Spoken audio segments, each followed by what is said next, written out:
Hello, everybody. My name is Shivani, and this is the book I've written. It's called Nalanda. Buddhism has been in the context for a while now. The Dalai Lama, of course, is the most famous and greatest exponent and ambassador of Buddhism. And China is important because they have Panchen Lama. And Hollywood is important because Richard Gere follows Buddhism. And it was Buddhism in ancient and medieval times was one of the most successful exports of the Indian subcontinent. And in pre-independence times, Ambedkar made it a very viable option for the oppressed class because Buddhism was supposedly anti-Vedic and anti-Brahmanical and anti-caste and atheistic. And so it was a good opposition to Hinduism. And this was the context in which I studied it, and I found that it was probably easier to look at the religious developments and movements within Buddhism and the various sects and doctrines, and of course the esoteric. And when I started studying, there was very little information because a lot of the texts had been destroyed by Islamic conquest and later misconstrued by colonialism. So piecing it all together took a while, and it also brought about a lot of revelations, which I found far easier to put down in the fiction format because history is fiction after all, and it gave me an opportunity to look into the gray areas of truth. And I preferred it to the non-fiction format where truth is subjective anyway. So I picked on for murder mystery format, and I cannot give you any more details of the revelations I had because that would be a spoiler, so you just have to read it.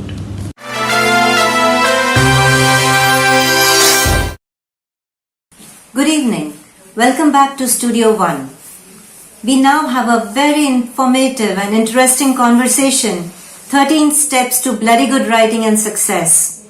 I'm sure it'll have a touch of humor. As our guests for the conversation are Mr. Ashwin Sanghi and Mr. Shatrujeet Nath. Ashwin Sanghi is counted among India's highest-selling English fiction authors.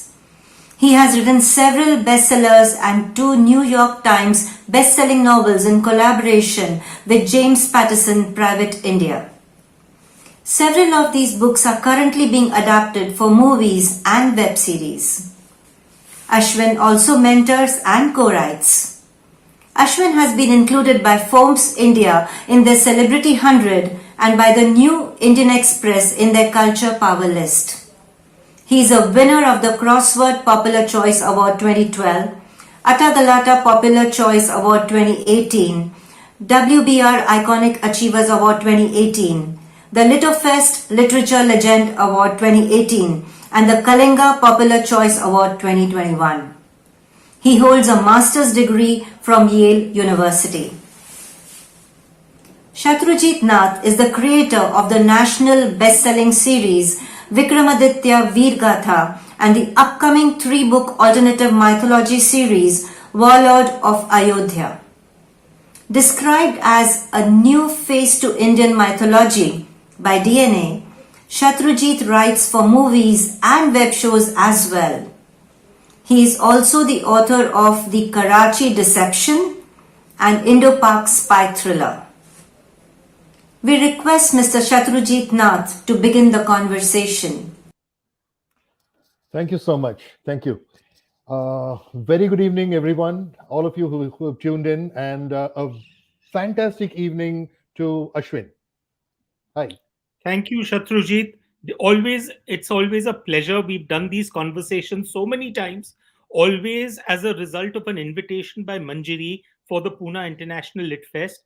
So I'm, as usual, back like a bad penny, and I'm delighted to be here in great company.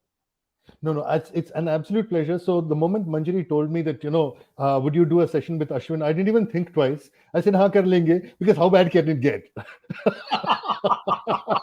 Absolutely. The devil you know.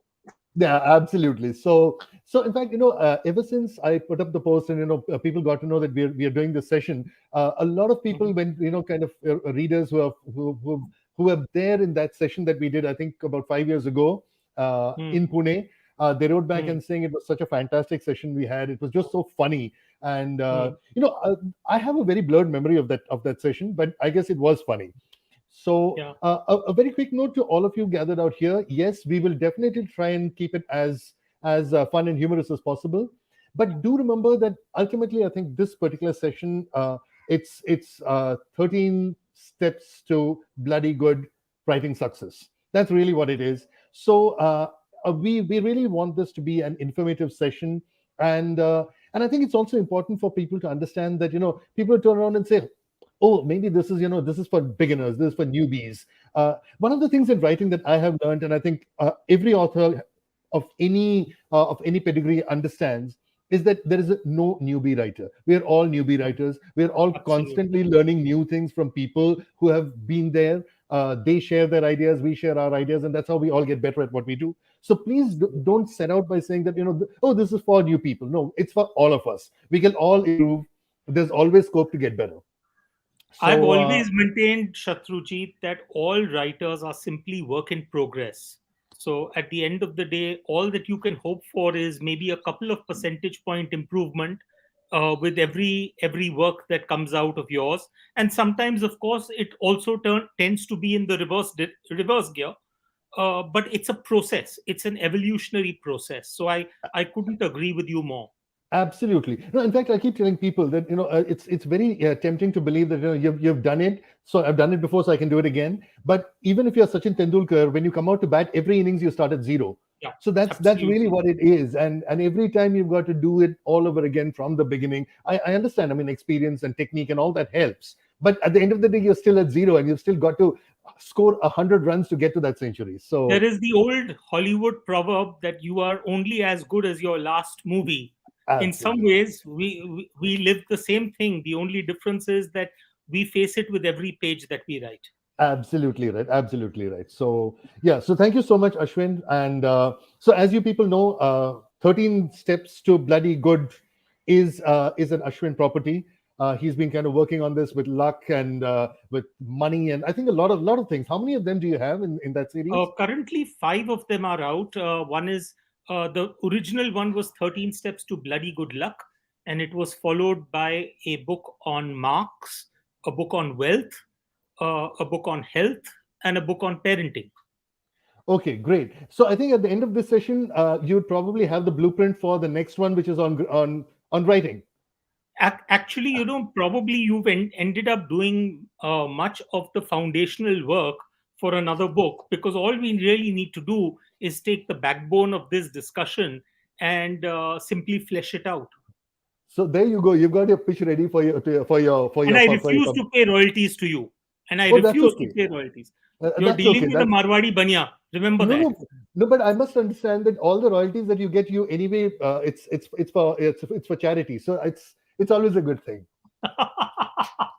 So, so okay, without too much of an ado, let's get on with this, because obviously at the end of this we'd also probably we must leave some time for Q&A. Sure. So Ashwin, let's start from the beginning, and because we've got 13 points, so let's keep it as short as possible. Yeah, Uh, yeah, but yeah. how would you want to do this? So let's start from the very beginning, when one Yes, sets out to write, when one sets yes, out to think of an idea. So yes. what would be your point number one and two, for instance? Well, I mean, Shatrujit, there is no fixed sequence, but I would say probably the very first step might be to figure out what genre you want to write in, and what is the central story idea. I mean, without that, honestly speaking, the rest of your work will have a tendency to get diluted. uh, you know it's like, for example, when you're there are expectations of every genre. You know it better than anyone else, but for example, if you're writing in the space of, let's say, detective fiction, then the number of unanswered questions and the extent to which you are able to answer those questions as you go along as well as the fact that the end, all the loose pieces come together and are able to make the reader feel that, oh, why didn't I see that particular piece of the puzzle earlier? Now, that is an expectation of the genre. You cannot have a story which where the story gets resolved, but it gets resolved as a result of a supernatural happening. So the point is that you need to be very clear in terms of the genre that you are writing in, but more importantly, within that genre, what is your story idea? And I believe that many people who are interested in writing don't give enough importance to the concept of ideation. Both you and I have discussed this not only on stage but off stage also, related to the importance of maintaining an idea bank. And I've discussed this with you where I email myself constantly whenever I come across good ideas. It could be a book I'm reading, or it could be a newspaper article, or it could be a photograph of a person or a hoarding or a particular location. And I'm perpetually emailing myself web links over the years. From 2005, 2006 onwards, I've emailed myself about probably around 12,000 odd times. Now, the point is that then it gives you an idea bank to work on. Uh, and I have always believed that rather than writing about things you know or about things that you don't know, it would be interesting to write about things that you'd like to know. Because that means that there's probably some inclination and interest on your part to dig deeper into that subject. And ultimately, what are we talking about? I mean, what does a novel writer do? He basically takes either new things and makes them sound familiar, or takes familiar things and makes them sound new. Yeah. So at the end of the day, what you really need to do is figure out what is it that can interest you. Because remember one thing: once you've decided on a story idea, you're going to be living with that story idea for probably the next few months, maybe years. And it's like a good marriage. You know that it's for keeps. You don't want it to go sour. So having the right idea will keep you plodding along, even when the excitement has died down. So, very quick question on this. How do you know that you're onto a good idea? As I said, I think there have been occasions when I have started out with an idea, and then when I was writing out the plot outline, I realized that no, this is not the one. So at least what I do is, number one, I never start out with one idea. I always start out with multiple ideas. And number two, I toss them around. I let them cook almost like a dum biryani for a couple of months before I'm able to figure out as to which one of them will be able to keep me interested for it. Because I know that a Bharat series book will take me at least 2 years to write. A detective novel will take me at least around 15 months to write. So I need to figure out as to whether that story will keep me interested over that period of time. Number two, whether I have the required access to research, resource materials, whether I have some intrinsic knowledge of that subject in order to be able to do more in depth research. I know, for example, a large number of detective writers who have originally worked, let's say, in the police force, or people who have been involved in the armed forces, writing, novels which revolve around that. Now, I started out by saying you don't need to necessarily be familiar with the subject, but somewhat of a smattering of a knowledge helps you in terms of being able to press the right buttons, open up the right avenues for your further research. So I think that is very important. Yeah, I think one of the important things that you've mentioned is outlining. I think that is something which is so critical, and we'll come to that. Outlining, Sure. plotting, planning. I think there's a Yeah. lot of time and effort that goes in. It's that part of the iceberg that's probably not even part of the iceberg. So Yeah. it's just so much of that. We'll get to that in a minute. Sure. But I think very quickly in the mail that Ashwin you sent me, you've got a very interesting point, which is point number two, which is essentially the difference between writing and storytelling.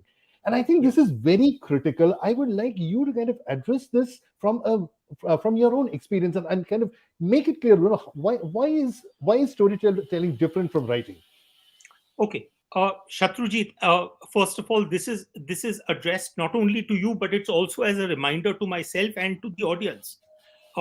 You know it better than most because of the fact that you've worked through so many books and you understand what it takes in order to be able to get the reader to be able to turn the page.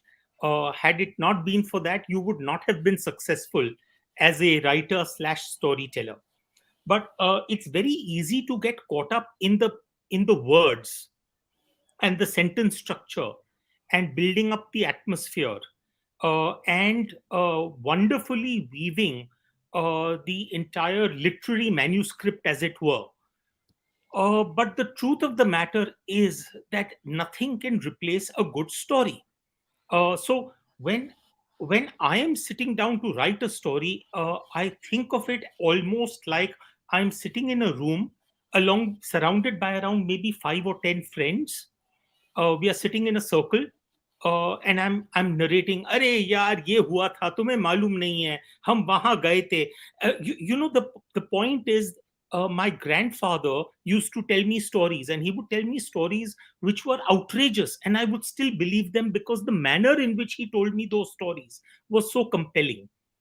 So to my mind, I the way I think about it is that I'm narrating this story, and in that circle of friends who I'm narrating the story to, there are a few people who need to get up and take a bathroom break, but they hold themselves, they hold back their bladder because of the fact that the story is so compelling and they want to hang on to be able to see how it pans out.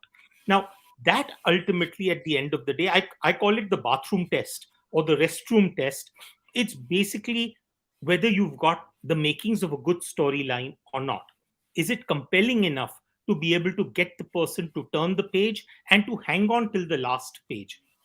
Writing, on the other hand, frankly, I think your and my editors could do a better job with writing. The reason they are editors and not necessarily novelists Storytelling. is because of the fact that they are not storytellers, and that's so to a certain extent. I mean, when I send my editor a manuscript, I find very often she will take my conversation, which is he said, she said, and she will make it into he observed, she remarked, he thought, she reconsidered, and so on and so forth to give it variety. And I'm equally egg-headed when it comes back to me. I again change it back to he said, she said, he said, she said, because it's irrelevant as to what the words are. What is more relevant is the dialogue within the inverted commas, which is keeping that story propelled. So I Correct. think there is a fundamental difference between storytelling and writing. And I think, particularly when it comes to the world of commercial fiction, uh, as well as, in fact, in some ways, even if you look at nowadays, the books that have made a breakthrough in the non-fiction space, ultimately they are about stories. True. Whether it is the compelling biographies, or whether it's real life incidents which may have happened, or historical events, at the end of the day, they are stories. True, true, true. Thank you. I think this is very, very important. The need to understand that at the end of the day, uh, readers have put down money uh, on the promise that this is going to deliver a good story, and anything that comes in the way of that good story is probably a bad idea. So, Absolutely. so focus on the story. The hygiene and the decorations can always come in later. So, tell the Exactly. story. And you'll have a dime a dozen people to do it for you. In the world Absolutely, of publishing, you'll have a dime of dozen people who will garnish the dish for you. But don't absolutely. stray away from the main dish. Absolutely. Great. So, okay, Ashwin, the interesting thing is in the 13 points that you sent me, there seems to be one point missing. Okay. I thought step number one to, bloody good writing success would be whiskey. No, that's the last point. But Uh, that's the last uh, point. That's how you yeah, celebrate. that's the last point. If you notice in all the books in the 13 steps to bloody good luck, even though Okay. there are 13 steps, there's always a bonus chapter at the end, which is Okay. not counted amongst the 13 steps. And that has Okay. been a formula in all of the books. So that is the bonus chapter. That is the bonus chapter. So at the end of it, you celebrate with a whiskey. Absolutely. Okay. Great. Great. Great. For those of you who And of didn't course, know, in the beginning also as an inauguration, in the middle of it as a reminder, and towards the end of it as a celebration. correct. It's motivation. It's everything. It's Absolutely. It's its reward. lubrication. Nothing works. तुम्हारी गाड़ी नहीं चलती है without engine oil, यार. Shatrujit, what are I we talking I about? completely am in sync with you on this one, if nothing else, but on definitely on this one. For those of you who do not know, this sounds like an inside joke. For those of you who don't know, Ashwin and his whiskey are surgically attached. So, so this is one of those constant long-running jokes that we always have. Coming back to the point, I have never in so many days ever had a blood test which indicates my alcohol content. It has always been an alcohol test to show my blood content. blood content. So very good. There you go. So if if ever Dracula comes visiting, we'll know because he'll be walking around drunk. बिल्कुल सही बात है. Okay. Quickly coming back to, so we know, so theme, genre, storytelling, writing. I think this is something that a lot of writers already know, the importance of research. And Yeah. I think everyone, because everyone keeps asking, how do you do research? Where do you go for research? And I think Yeah. today, thanks to the internet, I mean, there's just so much out there to research. I would Yes. definitely like you to address research. But I think what is more important is when to pull the plug on research and say, enough is enough. I've Yeah. got enough. Now let me get down to my writing, because that's a Yeah. rabbit hole. You can just go down it forever. Absolutely. Absolutely. And you would have experienced this, in your own works, Shatrujit. But the truth of the matter is that I have always believed in the fact that we as fiction writers, what we are is basically we are bloody good liars. I mean, ultimately, we have to be able to spin a yarn. But the flip side to that proverb of being bloody good liars is the fact that if you're going to tell a lie, then tell the lie as close to the truth as you can, because then it makes the lie that much more believable. In that sense, I feel that research is what enables you to be able to tell the lie more convincingly. Uh, so, for example, if I, let's say, have to take a book like the Sialkot Saga, if I'm talking about a young couple meeting up and taking a stroll, uh, you know, uh, uh, near Victoria, and at the end of the day, if I'm showing that they are having a puchka pani, I should at least be aware of the fact that what did a puchka cost in the 1950s, where I have set the story.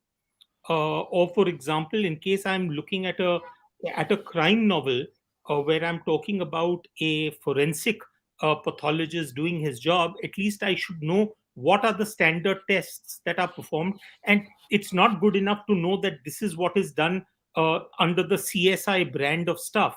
But if it is a crime which is happening in Amchi, Mumbai, for example, then what would happen? So you need to keep it real. So the point is that research is what enables you to keep it real. Uh, the level of research will vary, and the degree of research will vary according to your book.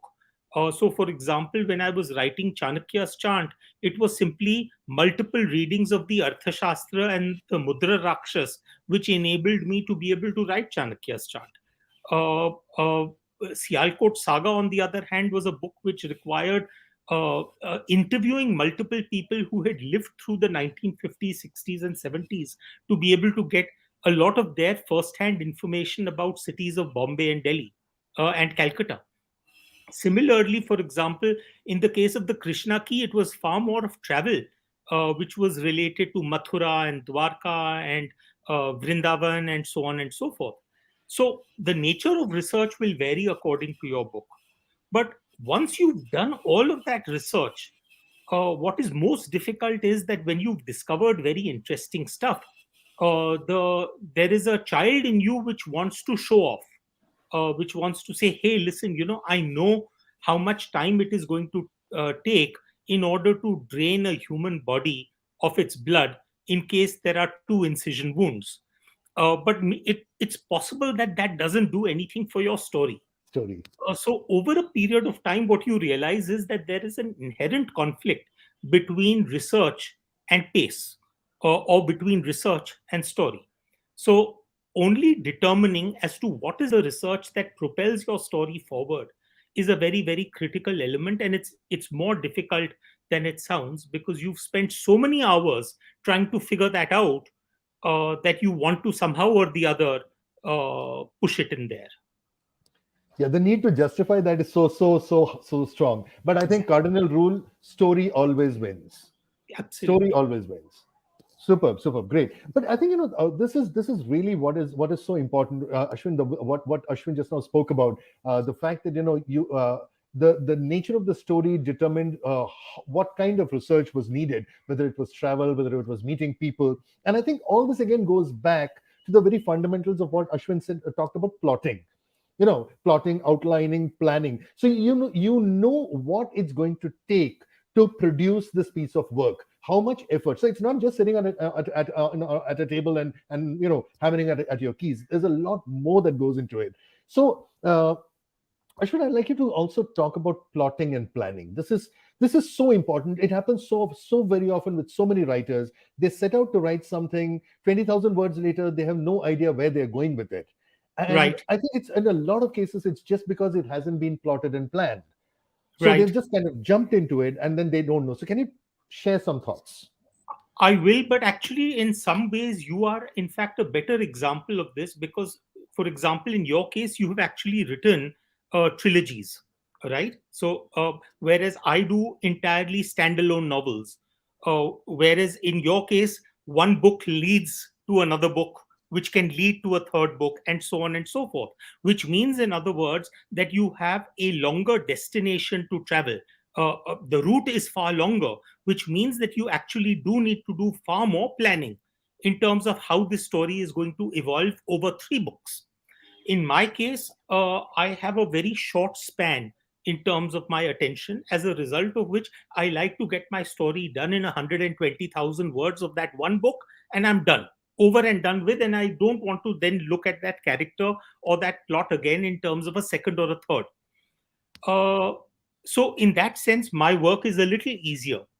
But having said that, I think at least what I like to do is I like to make sure that every twist and turn in my story is already known to me. I think it was Sidney Sheldon who said that being a novelist is like playing God, because you have a blank piece of paper in front of you, and so you pretty much determine the outcome of that story. And so it's a very powerful position, where you can decide that, someone who started out as a hero, you may decide to eliminate that hero, on page 50. So you are, in a sense, very powerful. And therefore, all the more, with great power comes responsibility.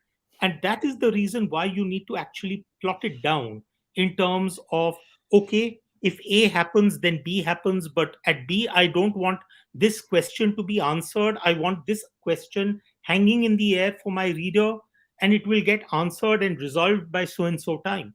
Now, this is very important. It's part of that entire process. I've always maintained, particularly when it comes down to crime writing.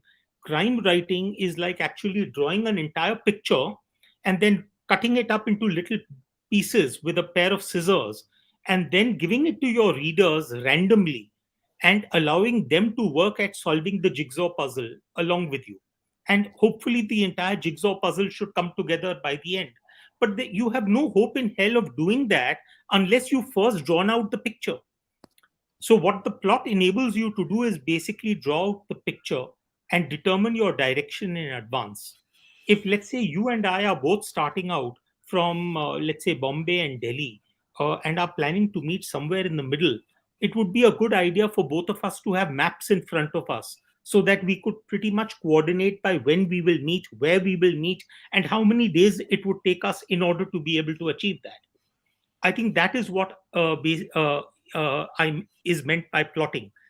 So, for example, just to sort of put it in context, a novel like the Sialkot Saga was 150,000 words long, and it covers the lives of two protagonists, Arvind and Arbaz. They both start out from 1947 in their lives, eventually come to a culmination in the early 2000s. So it's about 70 or 80 or odd years of their lives. Now, if you see my Excel spreadsheet, you would find that every year from 1947 down to 2010 has been plotted. In that, I not only have the first column, which will show me the age of Arvind, the second one shows me the age of Arbaz, the third one shows me what was Arvind doing at that time. Was he in school? Was he playing mischief? Was he committing a petty theft? Was he experiencing his first kiss? Was he setting up a business venture? So what was happening in his life? What was simultaneously happening in Arbaz's life? And then similarly, what was happening in the backdrop? What was happening in India historically, culturally, socially, politically? The idea being that each of those points is enables me to be able to set up one chapter. So there are different ways that you will do your plotting. In a crime thriller, the plotting will be far more almost, you could say, flowchartish, where Correct. you're saying, okay, A leads to B, but B could lead to C or D. So it's much more of a sort of a graphical mind mapping type of exercise. Uh, uh, but the point is, it's a plan. Correct, correct, correct. No, I think Ashwin, you're absolutely right. The importance of plotting is so critical, and you're absolutely right when you say that when you're working on a series, it's so difficult because book one comes out in year one, and book four will probably come out 7 years later. So Exactly. you must know what is going to happen in book four, and you have plants of that which payoff happens 4 books Exactly. later. So I think that's Exactly. really that's it's so critical, and yes, it's but I think that's really the joy of it. Seeing how the whole thing plays out in terms of how something which is so small, 4 years later goes on and becomes something so large.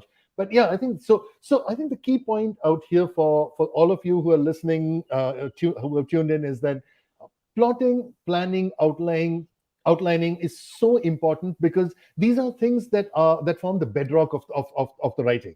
It's on the basis of this that you actually start out telling your story. And I mean, if Ashwin has done it with 7 8 books of his, and they're all of them are bestsellers, so it's a no-brainer. It's really something that should be done.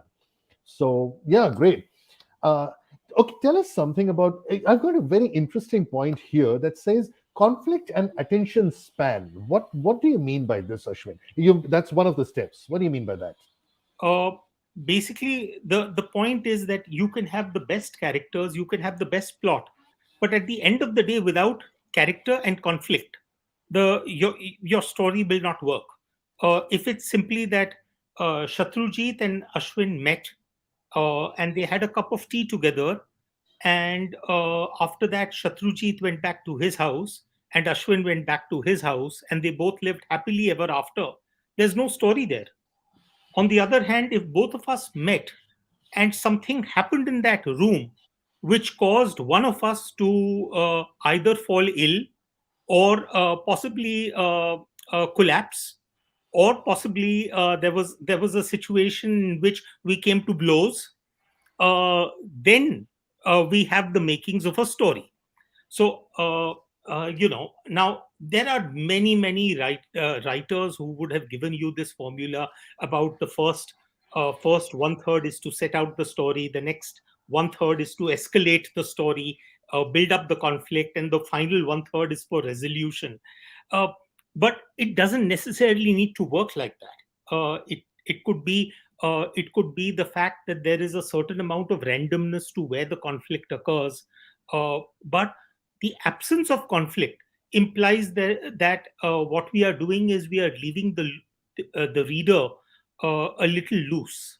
There has to be tautness, uh, and particularly if you look at the world of OTT. I mean, when we are binge watching, why do we binge watch?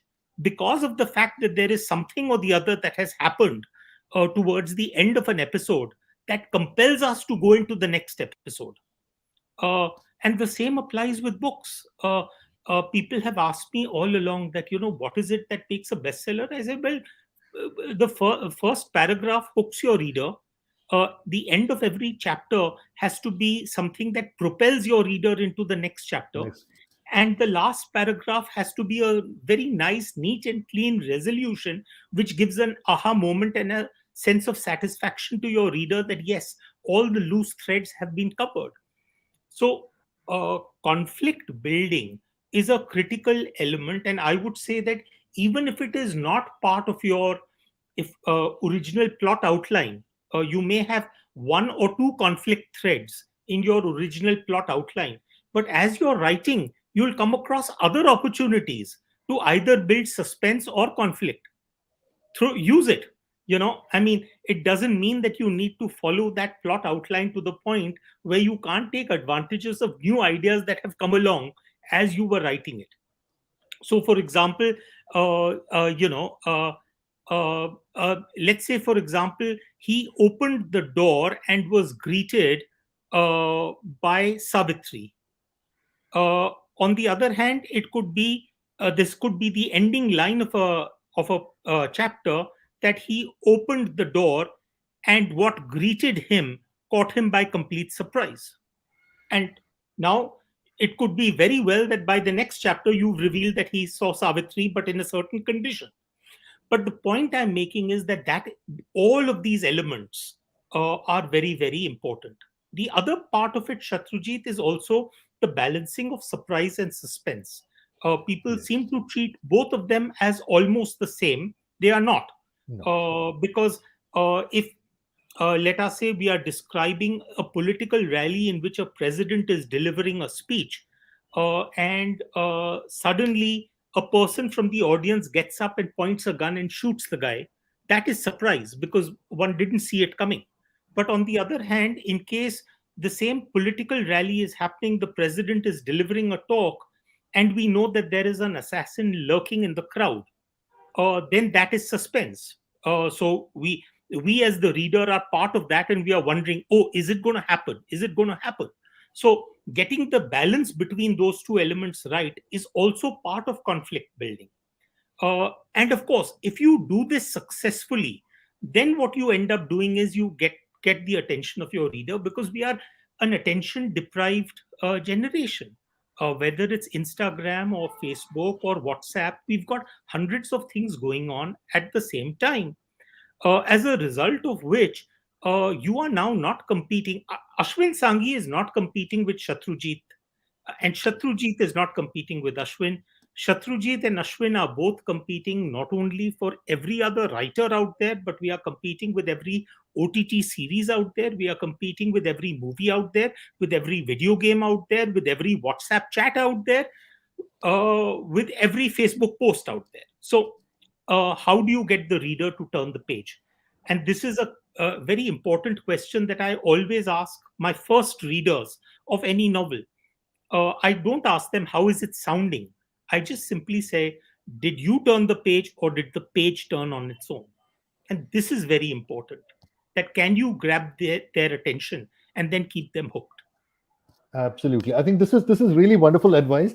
There's just a connected thought. Uh, uh, you know, I've seen authors do have a tendency to kind of take a while setting up what's at stake. I think for us commercial authors, the sooner you tell the reader what's at stake, the better. Because the reader is clear about why he or she is investing time, money, and Of and course. you know their sleep on Yeah. this particular piece of writing. Yeah. So I think the sooner you set it up, and I think OTTs really teach us how to do that really well. They there's hardly a series where when it starts and in the first 10 minutes you don't know what's happening. Yeah. So it's all out there. When I was writing those two novels with James Patterson, one of the first things that he said to me, he said, I would like a corpse in on page one of the book.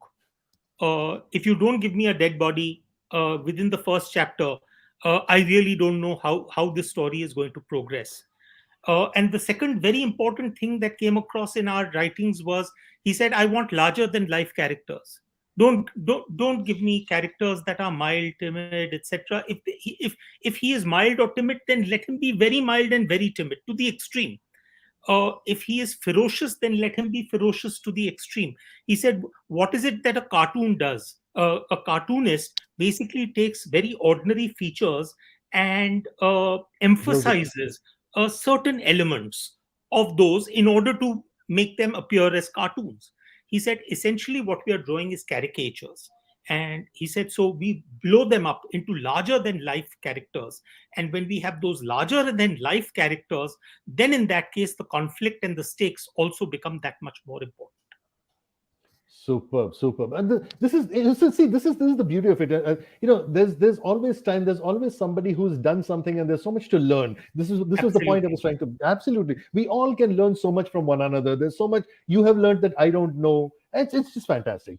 In Okay, fact, Shatrujit, 90% of the time, I'm finding that nowadays, I'm finding that when I'm binge watching on OTT, I'm actually picking up little pointers in terms of, absolutely, hey, listen, could I apply this in terms of the way I do certain things? So I absolutely. think it's an ongoing learning process, frankly. Absolutely, absolutely. Okay, in the interest of time, we actually got 2 points here. One is writing and polishing, and one is editing. But Yeah, I'm we going to can kind of treat these as one. yes, we can kind of squeeze it as one. It's 2 points. So it's essentially now the craft, and once you've written it, now is the crafting. Now is where Yeah. you tighten the screws, make the story more robust, all of that. So Ashwin, please thoughts on that. Okay. Frankly, I think it was Dan Brown who said that I'm a lousy writer, but I'm a great rewriter. Uh, and if you really think about it, I mean, my own personal experience has been that without a few rewrites, I have never ever had the audacity to actually send the manuscript to my publisher and say, okay, now it's ready for an edit.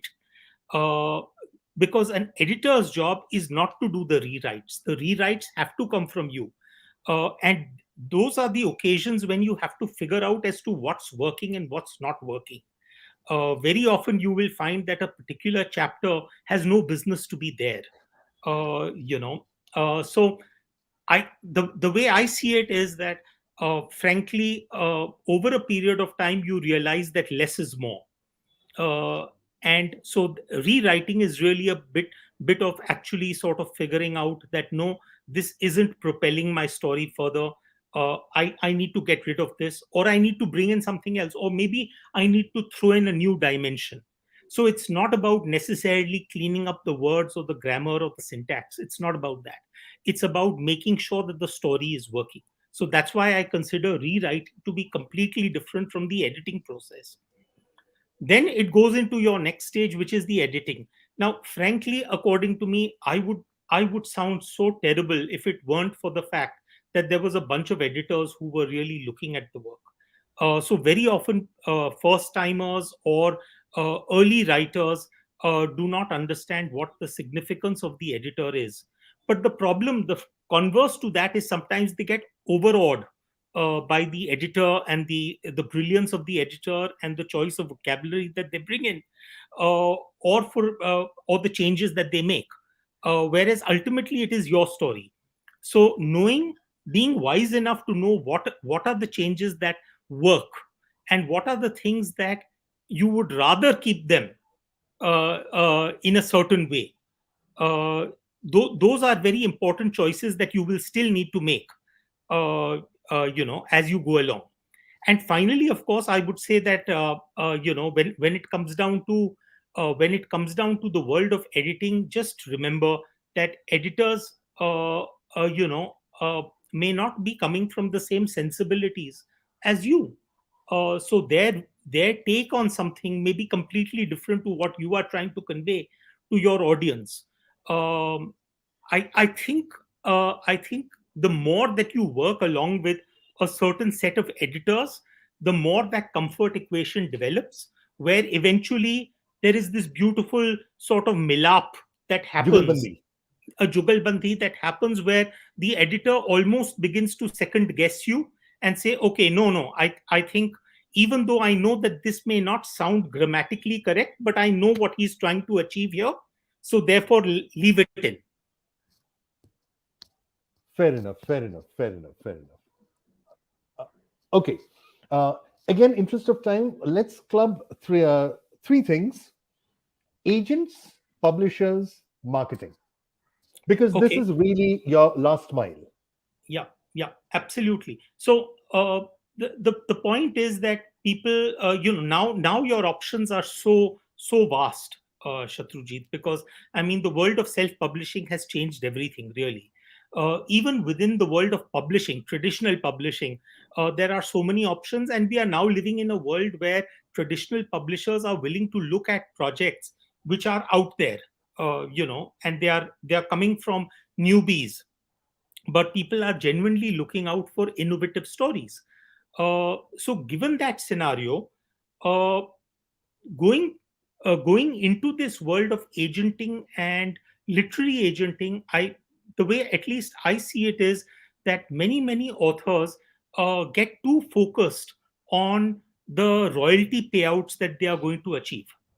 And whereas I'm always telling first timers that listen, it really is going to be a very long trek before you eventually see the light of day in terms of attaining very decent volumes. We are talking about the Indian market where 5,000 books make a bestseller. Bestseller. So the point is that even if you are a bestseller, what is going to be your royalty check?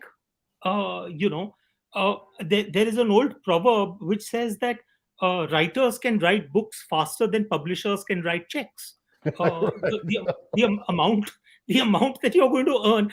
So the point is whether it is going to be 7% or 8% or 10% or 15%.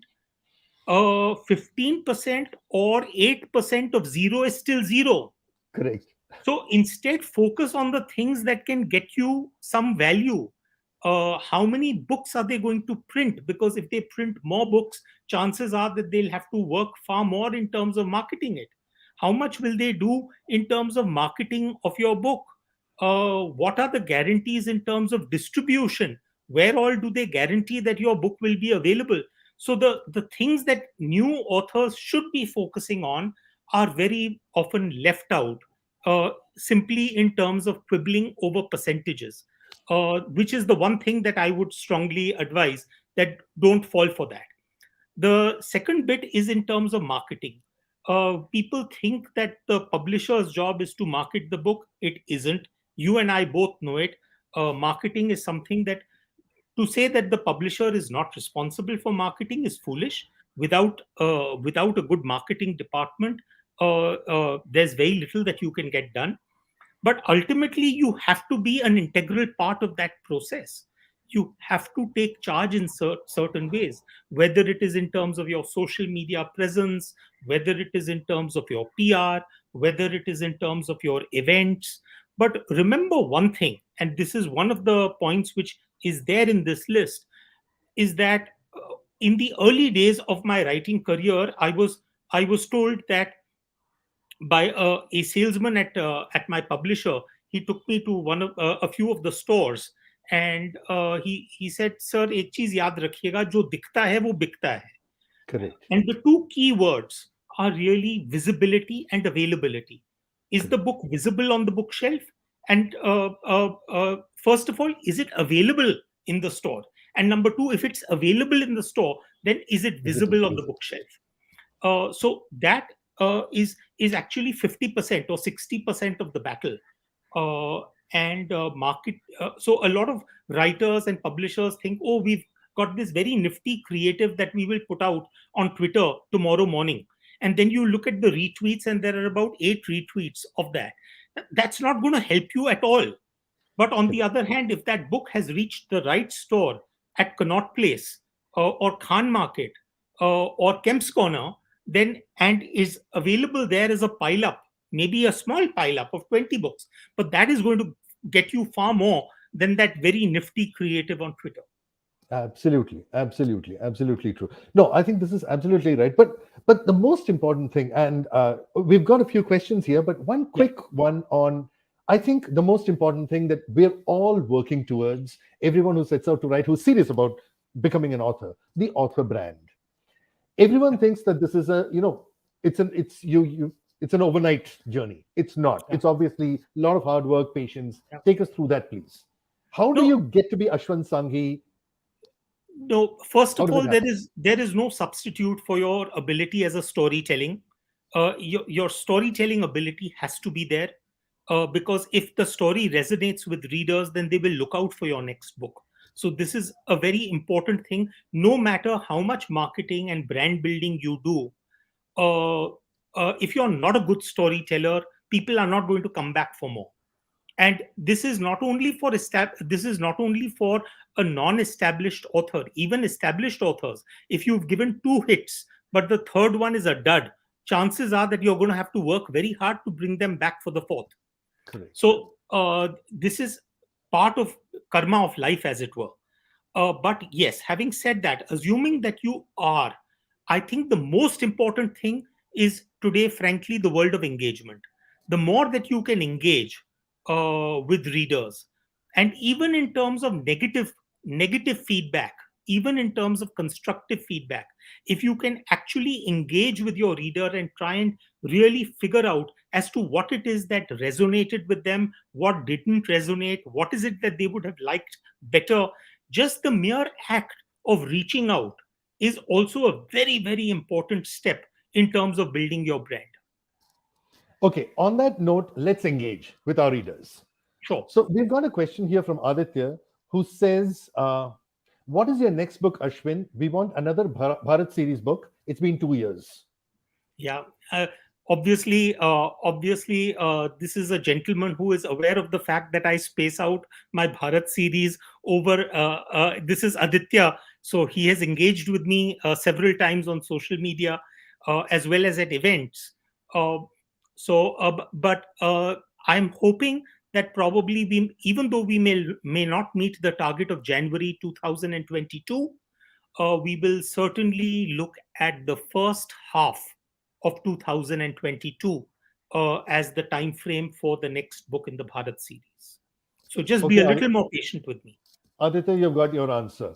We've got just a simple comment from Kirti S, who says superb discussion. So thank you, Kirti. Thank you, Kirti. Thank you. We've got a question from Manjari, and she says, what is your best kept secret of success? And it's not whiskey. Oh, shucks. No, I think frankly, the road to success is simply is just hanging in there. There are a bunch of brilliant manuscripts which never saw the light of day because the writers gave up too soon. Or there are a bunch of books which made it to the world of publishing but never became bestsellers. And take someone like me, I had to first look at the Rosabal line. The Rosabal line never became a huge success. It was only the second book, Chanakya's Chant, that made me successful as a writer. So just simply hanging in there and not giving up is, to my mind, the most important quality that anyone needs to have. So persevere, persevere, persevere, and you'll get there. Absolutely. On that note, I think thank you so much, Ashwin, for having shared so much of your so many insights, so much of your experience. I hope all of us have become richer. I'm sure I have. I hope all of you are taking notes. If you haven't taken notes, come back, watch the video again, learn, write. Thank you, everyone. Fantastic evening. It's always a pleasure to be in discussion with you. Thank you, my friend. Thank you so much. All the new writers on the blog are sure to imbibe and practice the 13 steps as they all want to be successful. Thank you, Mr. Ashwin Sanghi and Mr. Shatrujeet Nath, for being PILF guests. Our next session begins at 6:45 p.m. Please join us for the Story Inc. presents Stories to Screen after the short break of 15 minutes.